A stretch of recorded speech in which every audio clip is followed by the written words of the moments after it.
O discurso da gente tem que dizer primeiro o que o Lula fez. A gente sabe que foi muito, e o que eu tenho repetido sempre. Fez o que primeiro? Botou o Brasil no cenário internacional de novo com uma política externa independente. Ao mesmo tempo resolveu o problema da dívida externa, que era um grande problema no maior do Brasil. Não era a minha opinião, mas muita gente dizia isso e ele resolveu. Segundo, fez a política de distribuição de renda.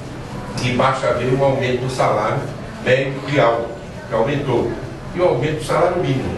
Além dos programas de assistência como Bolsa Família. O governo Lula é um governo convencional. E a gente tem que saber disso. Por que quer dizer convencional? É que não fez reformas estruturais. Não fez a reforma política, não fez a reforma tributária, entendeu?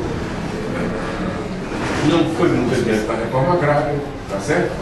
Esses são os problemas que vão se refletir. Não fez nenhuma reforma do sistema financeiro. De forma que é o melhor governo dos últimos 50 anos, mas ao mesmo tempo tem muita coisa para fazer.